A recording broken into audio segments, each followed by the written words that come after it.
अध्याय 4 हमारे प्यारे त्योहार। कविता परिचय। प्रस्तुत कविता में त्योहारों का वर्णन किया गया है। त्योहार मनुष्य के जीवन में खुशियां लेकर आते हैं। मनुष्य के साथ साथ प्रकृति भी त्योहार मनाती प्रतीत होती है। व्याख्या। यह कविता त्योहारों के महत्व और उनके जीवन में लाए जाने वाले खुशियों पर आधारित है। कवि ने त्योहारों के आने को माँ के प्यार से जोड़ा है, जो जीवन को खुशहाल और आनंदमय बनाता है। कविता में यह भी बताया गया है कि त्योहार केवल मनुष्यों के जीवन तक ही सीमित नहीं होते, बल्कि प्रकृति भी त्योहारों के साथ खुशियां मनाती है। जैसे खेतों में जब फसलें लहलहाती हैं, पेड़ों पर फूल और फल आते हैं, नदियां पानी से भर जाती हैं, सूरज ठंड में अपनी मीठी धूप बिखेरता है और जंगल भी शांति और हरियाली से भर जाता है। कठिन शब्दों के अर्थ। उपहारों। तात्पर्य उपहारों से होता है, जैसे त्योहारों में मिलने वाले उपहार। लहलहाती यानी बढ़ने वाली, यथा फसलें लहलहाती हैं। अडिग, दृढ़, स्थिर। पर्वत, पहाड़। उपहारों की खुशबू लेकर। जब जब आ जाते त्योहार। त्योहारों का आना जैसे। टप टप टपके माँ का प्यार। व्याख्या। यहाँ कवि ने त्योहारों के आगमन को माँ के प्यार से जोड़ा है। उपहारों की खुशबू और त्योहारों के आने का वक्त खुशियों का संदेश लेकर आता है, जैसे माँ का प्यार अपने बच्चों के लिए होता है। टप टप टपके माँ का प्यार का मतलब है कि माँ का प्यार बिना रुके, लगातार और स्वाभाविक रूप से बच्चों पर बरसता है, जैसे त्योहार खुशियाँ लेकर आते हैं और जीवन को आनंदमय बनाते हैं। यह बताता है कि त्योहार जीवन में सकारात्मकता और प्रेम का संचार करते हैं, जो हमें खुश और संतुष्ट महसूस कराता है। कठिन शब्दों के अर्थ। उपहारों, वह वस्तुएं या गिफ्ट जो किसी विशेष अवसर पर दिए जाते हैं। खुशबू, गंध, जो अच्छे या मीठे चीजों से आती है।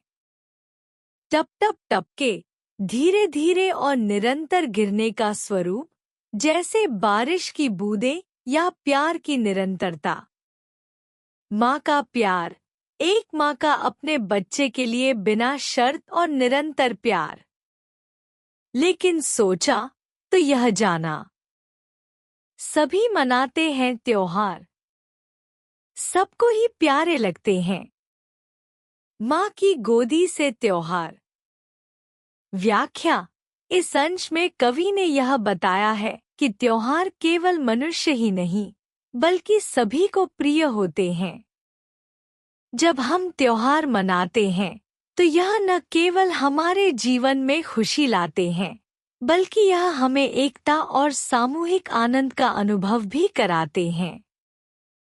कवि कहते हैं कि जैसे सभी को माँ की गोदी प्रिय होती है, वैसे ही त्योहार भी सभी के लिए समान रूप से प्यारे होते हैं। यह बताता है कि त्योहारों की खुशी हर किसी के लिए समान होती है और सभी को यह समान रूप से प्रिय होते हैं, जैसे माँ की गोदी में आराम और सुरक्षा होती है। कठिन शब्दों के अर्थ। गोदी, माँ की गोदी, जहाँ बच्चा सुरक्षित और प्रेम पूर्वक रहता है। प्रिय, वह जो किसी को बहुत पसंद हो, जिसे किसी के दिल में विशेष स्थान हो। सामूहिक आनंद, सभी लोगों का एक साथ मिलकर खुशी अनुभव करना। जब लहलहाती है फसलें तो खेत मनाते हैं त्योहार। जब लज जाते फूल फलों से पेड़ मनाते हैं त्योहार। व्याख्या। इस अंश में कवि ने यह चित्रण किया है कि जैसे मनुष्य त्योहार मनाते हैं, वैसे ही प्रकृति भी अपने तरीके से त्योहार मनाती है। जब फसलें लहलहाती हैं, अर्थात जब खेतों में उर्वरता और फलन होता है, तो खेत भी जैसे त्योहार मना रहे होते हैं। इसी प्रकार पेड़ पौधे भी जब फल फूलों से लद जाते हैं, तो वे भी त्योहार मनाते हैं। यह दर्शाता है कि त्योहार केवल मनुष्यों के लिए नहीं होते, बल्कि पूरे प्राकृतिक परिवेश में परिवर्तन और समृद्धि के समय यह खुशी और उत्सव का रूप ले लेते हैं। कठिन शब्दों के अर्थ: लहलहाना, फलना फूलना, ताजगी से भरना, विशेषकर फसलों का बढ़ना। प्रचुर मात्रा में, भरपूर। लदना, ढेर सारा होना, विशेष रूप से फल या फूलों से ढकना। पानी से भर जाती है तब। नदियों का होता त्योहार। ठंड में मीठी धूप खिले तो। सूरज का होता त्योहार। व्याख्या: इस अंश में कवि ने प्रकृति के अन्य रूपों में त्योहार मनाने की बात की है। जब नदियां पानी से भर जाती हैं, तब वह एक प्रकार का त्योहार होता है, क्योंकि नदियों में पानी की वृद्धि से जीवन की नूतनता और ताजगी का प्रतीक मिलता है। इसी तरह जब ठंड के मौसम में सूरज की मीठी धूप खिलती है, तो उसे सूरज का त्योहार कहा जाता है, जो सर्दी को दूर करता है और गर्मी की अनुभूति देता है।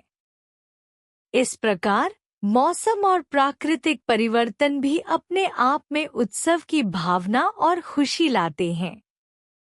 कठिन शब्दों के अर्थ: लहलहाना, खिलना, बढ़ना। त्योहार, उत्सव, खुशी का समय। ठंड, सर्दी, शीतलता।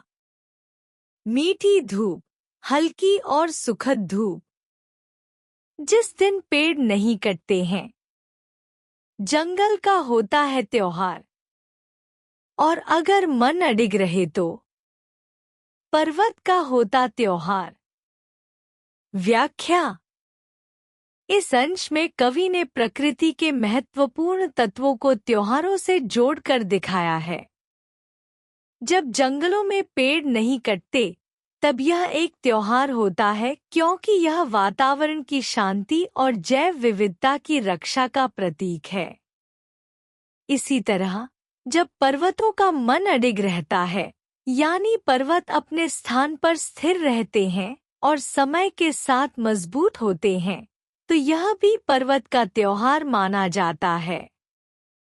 यह संदेश देता है कि प्रकृति की संतुलन और स्थिरता को बनाए रखना भी एक प्रकार का उत्सव है।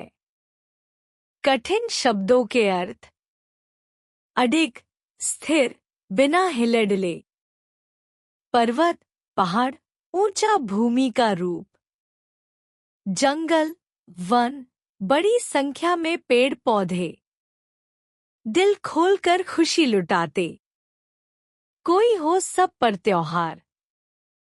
खिलखिल हंसते, खुशियां लाते, लेकिन लगते कम त्योहार। व्याख्या: इस अंश में कवि का कहना है कि जब हम दिल खोलकर खुशियां बांटते हैं और हंसते हुए दूसरों को आनंद देते हैं, तो यह त्योहार जैसा अनुभव होता है। इस प्रकार की खुशी हमें जीवन में अधिक बार महसूस करनी चाहिए। लेकिन इस अंश में कवि यह भी बताते हैं कि यह तरह के त्योहार बहुत कम होते हैं, क्योंकि अक्सर जीवन की व्यस्तताओं में हम ऐसे क्षणों को नजरअंदाज कर देते हैं। इसलिए हमें अपनी जिंदगी में खुशी और उत्सव के अवसरों को अधिक बार मनाने का प्रयास करना चाहिए। कठिन शब्दों के अर्थ: खिलखिल, हंसी में मस्त होकर हंसना। लुटाना, बांटना, देना। त्योहार, कोई खुशी का अवसर जिसमें लोग एक साथ मिलकर आनंद मनाते हैं।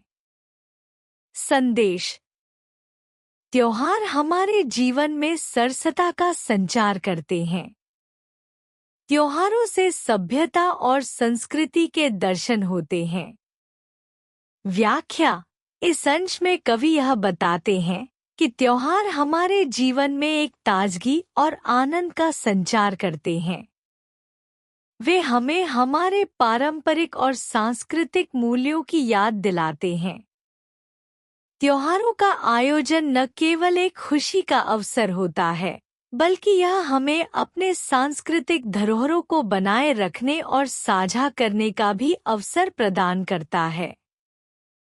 त्योहारों के माध्यम से हम अपने रिश्तों को मजबूत करते हैं और एक दूसरे से जुड़ते हैं। कठिन शब्दों के अर्थ। सरसता, ताजगी, नयापन। संचार, फैलाना, प्रसार करना। सभ्यता, संस्कृति, सामाजिक जीवन के रीति रिवाज। दर्शन, देखना, अनुभव करना। निष्कर्ष, समरी। इस कविता में त्योहारों के महत्व और उनकी खुशियों को सुंदर ढंग से प्रस्तुत किया गया है। कवयित्री ने बताया है कि कैसे त्योहार न केवल मनुष्यों के जीवन में खुशियां लाते हैं, बल्कि प्रकृति भी इन उत्सवों में भाग लेकर अपने रूपों को बदलती है। जैसे तैसे सूरज, पेड़ पौधे, नदियाँ और पर्वत भी त्योहारों की खुशियों में शामिल होते हैं। कविता में यह भी दर्शाया गया है कि कैसे त्योहारों के दौरान प्रकृति की सुंदरता और जीवंतता बढ़ जाती है। इसके साथ ही कवयित्री ने यह भी संकेत दिया है कि मनुष्य और प्रकृति के बीच गहरा संबंध है, जिसमें दोनों एक दूसरे की खुशियों में योगदान देते हैं। हालांकि कवि ने यह भी उल्लेख किया है कि कुछ परिस्थितियों में त्योहार कम लगते हैं, लेकिन फिर भी उनकी महत्ता बनी रहती है। इस प्रकार कविता त्योहारों की सार्वभौमिकता, उनकी खुशियों का संचार और समाज में उनके सकारात्मक प्रभाव को उजागर करती है। मुख्य संदेश, मेन मैसेज। त्योहारों का जीवन में महत्व। त्योहार मनुष्यों के जीवन में खुशियाँ, उमंग और सकारात्मक ऊर्जा का संचार करते हैं। ये उत्सव सामाजिक बंधनों को मजबूत करते हैं और लोगों के बीच सौहार्द बढ़ाते हैं। प्रकृति की भागीदारी। त्योहारों के दौरान प्रकृति भी अपनी विविधताओं के साथ इन उत्सवों में भाग लेती है। सूरज, पेड़ पौधे, नदियाँ और पर्वत सभी अपने अपने रूपों में बदलकर त्योहारों को और भी मनोहारी बनाते हैं। सांस्कृतिक और सामाजिक एकता। त्योहार विभिन्न संस्कृतियों और समुदायों को एक साथ लाते हैं, जिससे सामाजिक एकता और सांस्कृतिक विविधता का प्रतीक स्थापित होता है। खुशियों का संचार। त्योहारों के माध्यम से लोगों में खुशियाँ फैलती हैं, जिससे मनुष्य के जीवन में सकारात्मक बदलाव आता है। यह समय होता है जब लोग अपने आप को और अपने आसपास के लोगों को खुश करने के लिए समर्पित होते हैं। प्रकृति के साथ संतुलन। कविता में यह संदेश भी दिया गया है कि मनुष्य और प्रकृति के बीच संतुलन बनाए रखना आवश्यक है। प्रकृति की सुंदरता और जीवंतता को बनाए रखने के लिए हमें पर्यावरण संरक्षण पर ध्यान देना चाहिए। समय का महत्व। त्योहार समय का प्रतीक होते हैं, जो जीवन में नियमितता और अनुशासन बनाए रखने में मदद करते हैं। ये उत्सव हमें समय का सदुपयोग करने और अपने जीवन को व्यवस्थित रखने की प्रेरणा देते हैं। सकारात्मक दृष्टिकोण। त्योहारों के माध्यम से मनुष्य को सकारात्मक दृष्टिकोण अपनाने और जीवन के उतार चढ़ाव में खुश रहने की प्रेरणा मिलती है। यह हमें जीवन को आनंद और उत्साह के साथ जीने का संदेश देता है।